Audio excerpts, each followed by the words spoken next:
Sabay-sabay po nating basahin ang aklat ng mga taga-Roma, chapter 1 verses 1 to 17. Mula kay Pablo na isang alipin ni Jesucristo, tinawag upang maging apostol at hinirang upang mangaral ng magandang balita ng Diyos.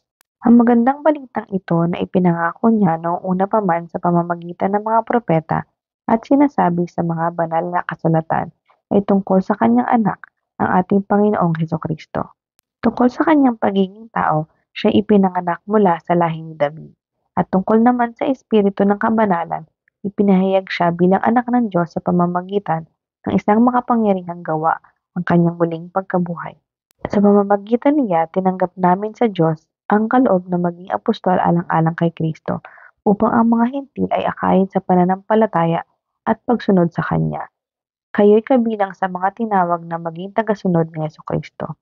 Sa inyong lahat na nasa Roma, mga minamahal ng Diyos at tinawag upang maging banal, sumainyo nawa ang pagpapala at kapayapaan mula sa Diyos na ating Ama at sa Panginoong Jesucristo. Mula sa lahat, nagpapasalamat ako sa aking Diyos sa pamamagitan ni Jesucristo dahil sa inyong lahat, sapagkat ang inyong pananampalataya ay balitang-balita sa buong daigdig.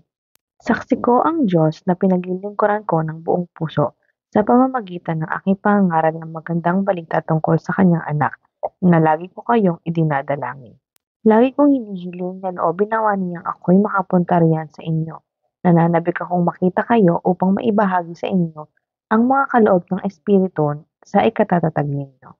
Ang ibig kong sabihin upang magkatulungan tayo sa ikalalakas ng bawat isa sa atin sa pamamagitan ng ating pananalig sa Diyos.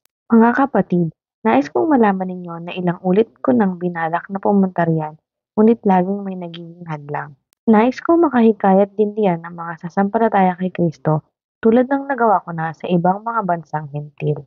May pananagutan ako sa lahat, sa mga sibilisado at sa mga barbaro, sa marurunong at sa mga mangmang. Kaya nga, nais ko ring ipangaral diyan sa Roma ang magandang balita. Hindi ko ikinakahiya ang magandang balita sapagkat ito ang kapangyarihan ng Diyos para sa kaligtasan ng bawat sumasampalataya, unay sa mga Hudyo at gayon din sa mga Griego. Sapagkat ipinapakita ng magandang balita kung paano ginagawang matuwid ng Diyos ang isang tao, at ito ay sa pamamagitan ng pananampalataya buhat sa simula hanggang sa wakas.